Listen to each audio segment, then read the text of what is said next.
UnDaoDu.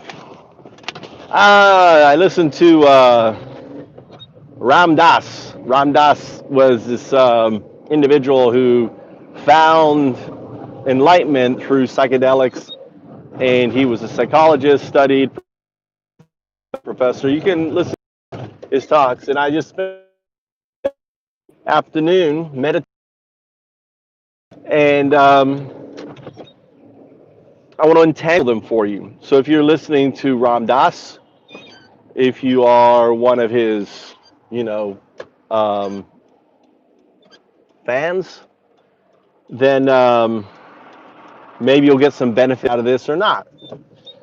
So he talks about these different planes of existence, and it's really, or awareness, not awareness, different, not planes of existence, planes of awareness. He does use the astral and other things. He does talk very out there, right? And that's a result of psychedelics. But he also talks about connecting with the guru, right? What you have to understand is these individuals, and they don't have to be a living one or not, are windows into the do, the distributive unconsciousness. So when you feel someone, when you're with someone who is awoke, someone who you connect to, and it could be agape love, it could be that spiritual love. Um, when you see them for what they are, you're actually connecting. They're a portal to the do, to the distributive unconsciousness, and it's easy to ultimately become um, trapped by the ego to thinking that these are all separate things. They're not. It's all one thing, and that one thing is that underlining essence. And he gets to it. So you guys eventually go. There's like four levels of awareness. The first level is you waking up, and then I can't remember all the different ones, but the final one is like, oh, you are you are looking at outside of everyone. Everyone is you're looking out of is ultimately you, and then you realize that you are the universe. All of this is that profound connection to the do, and the do is that near singularity that everything started from. So eventually you come down to that identity or lack of identity. There is an identity in the do. It's becomes, oh, I am just this one thing. And that ultimately is what Ram Dass is describing. Now, he's using a lot of colorful languages to describe it. He's also using kind of layering, but the layering is just optics. It's just an optic of looking, through this lens and seeing instead of sitting back and realizing all the lenses are staring at the same thing. And that's my point. So I find it interesting listening to Ram Dass or Das Ram, and in kind of filtering through. Waking up and everything really isn't that complicated. All these individuals, these gurus and everything make it complicated. And a lot of people go down all these rabbit holes, and you have to realize these rabbit holes are, for the most part, vehicles with inappropriate language. Not inappropriate, but lack of language, lack of words, lack of things. And if you listen to Alan Watts and everything is, or even Taoism, the Tao that can be explained is not the eternal Tao. This thing, this state of awareness is you, and you have to, in a way, murder you and be reborn into the reality of what is. So, and I'm finding difficult with my words, but I'm trying to explain it. It's a sense of just opening your eyes when you've been living life with your eyes closed all this time, right? It's And that's, if you listen to him, it's kind of like this whole, when it experienced me the first time, I went to a Vipassana meditation retreat and I felt this lightness. And kind of like Ram Dass, it's like you always, even though that feeling kind of subsided. Now, I didn't use psychedelics. I didn't get high or anything else. I was just naturally had this awakening that you always know it's there. So you become, even though it may be masked in the pain of existence, in the sense of um, the distractions around you, in a way becomes the same masking of that sensation as would, having having a back injury, that you don't become aware of it. But the knowledge of that you have it is enough to keep you going, or not keep you going, but like that for me, it was like, it's there. It's there. Just because I don't feel it doesn't mean it's not there. It's there because I had that experience before. And you just, and this is where UnDaoDu, you undo yourself with laughing and smile. It's so important that you do not take, your situation so dire. It's so important that you learn to laugh at your hardships. Learn to laugh at your, predicament. Don't get so hung up on Trump. Laugh at Trump, right? Laugh at the Trump supporter. Don't get hung up on the Trump supporters. I have friends who are Trump supporters, and ultimately, there's nothing I can do to awaken them. They have to awaken themselves. But we need to be active, or we potentially will have an undoing everything, and Trump's an un. Imagine if Trump became a dictator and overturned the term limits and ultimately was in power like a Stalin, or a Putin. Look at Putin. Imagine we had the American version of Putin, and Trump and his ideologues are close.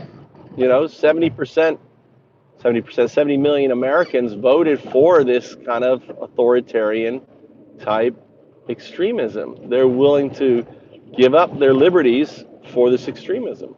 So anyway, that doesn't. So awareness is important, and I would just challenge all of you, if you have a sense of, when you feel that agape love, recognize it for what it is. Look through it. Don't tie that agape love to an individual. Tie that agape love to the love of the universe for you. And that person is just a window or a lens to it.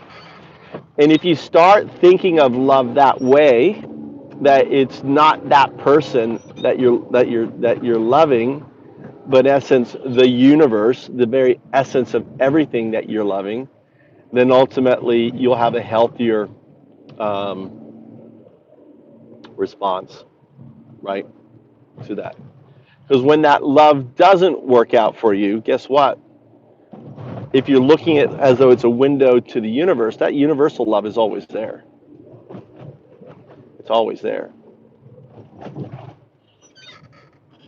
And you don't need to fear losing it.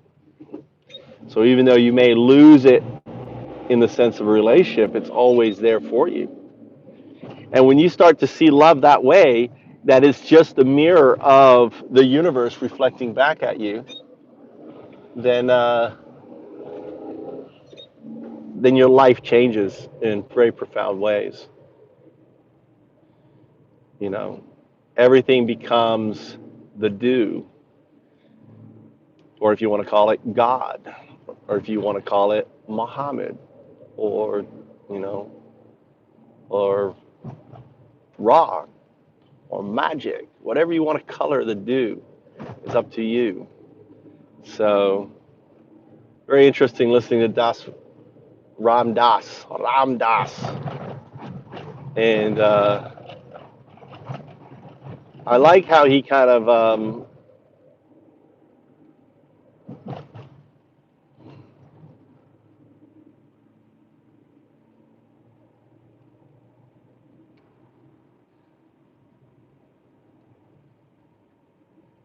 what's the word, turns his guru into kind of a superhero. So yeah, he took all this acid, he was completely fine. He was able to absorb that experience.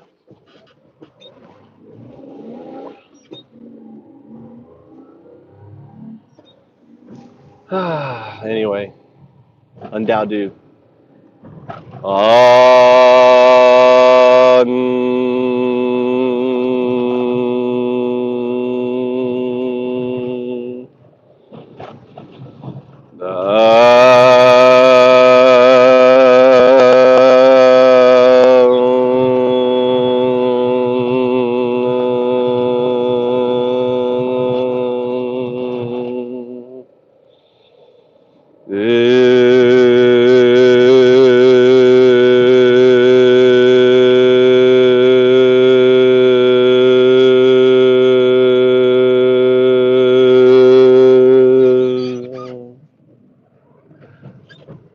UnDaoDu, UnDaoDu, UnDaoDu.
is the state of unness, is the near singularity or the event, the Big Bang. There is no time before this event, so there is no creator of this event. It is beyond outside of time. The era of time happened, that's the Tao. The Tao, the energy. The Tao is, a lot of people, Taoism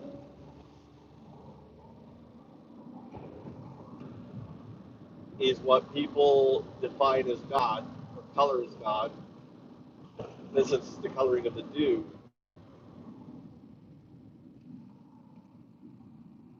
And we are the dew, awoken.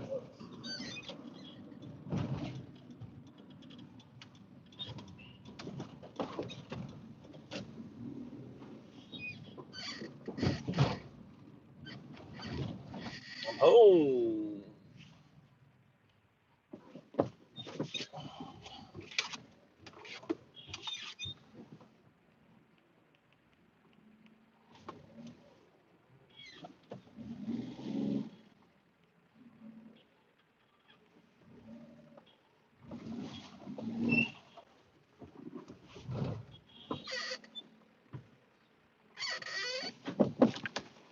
Hi, UnDaoDu.